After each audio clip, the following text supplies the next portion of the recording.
הפינה בחסות בנק יהב, הבנק המשתלם בישראל, המציע חשבון ללא עמלות עו"ש לכלל ציבור השכירים בישראל. שלום לכולם. 1 + 1, 3 ב-10, 1 ב-60 או 2 ב-100. מכירים את המבצעים הבלתי פוסקים הבאים להיטיב עמנו?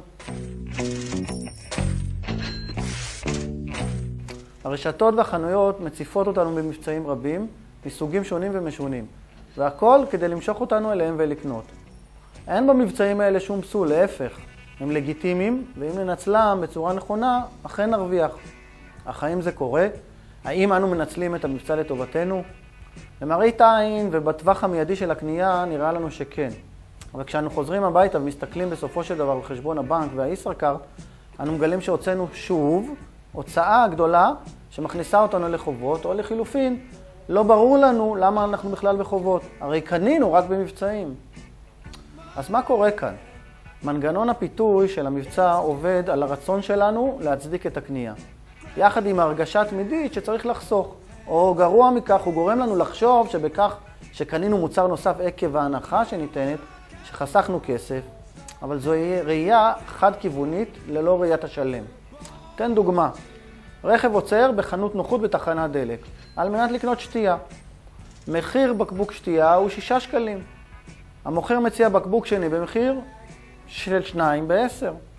אם נקנה, נחסוך 2 שקלים על הקנייה, או אם לא נקנה, נפסיד שקל, או אולי נרוויח 4 שקלים, אותם לא תכננו להוציא.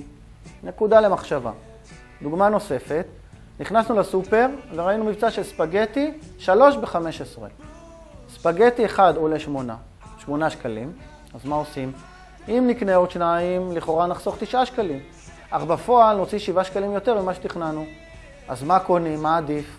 אתן כלל אצבע להתמודד עם מבצעים, והכלל הוא פשוט, אני תמיד אומר אותו, לתכנן את ההוצאה. זוכרים את המאזן, התקציב והבקרה אותם למדנו כחלק מהתכנון של התקציב שלנו? אנו מתכננים את התקציב לפי סעיף ההוצאה, ביגוד, מזון או כל הוצאה אחרת. וכך אנו מגיעים לקנייה, עם תקציב ידוע מראש.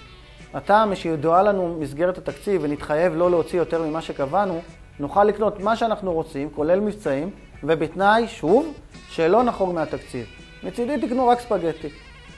העמידה בכלל זה בעצם גורמת לנו לא להוציא יותר ממה שתכננו, ולא לחרוג בתקציב שלנו להוצאות מיותרות. עצם המסגרת מביא אותנו לחשוב ולחשב שוב את המבצע בראייה מלאה. עתה גם נוכל לקנות את המבצע בלב שלם, ונדע שהוא היה חלק מההוצאה המתוכננת. אם נחזור לספגטי, במידה לנו בתחילת החודש והצריכה החודשית שלנו, וגם את זה אנחנו לומדים לתכנן כשיש לנו תקציב, היא 3 ספגטי בחודש, המבצע ישתלם מאוד. אך אם בגללו ובגלל עוד מבצעים נחרוג מתקציבנו, פספסנו. כי בעצם מה שיקרה, כל הזמן יש מבצעים, וכך כל חודש נחרוג בגלל מבצע אחר שחסכנו בגללו, ושוב נגדיל את ההוצאה בצורה גבוהה. וטיפ השבוע. ביגוד. מומלץ לתכנן את רכישת הבגדים לפעמיים בשנה ולפי עונות.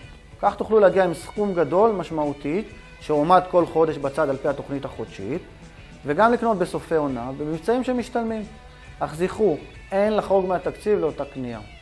בהצלחה, ולהתראות בשבוע הבא.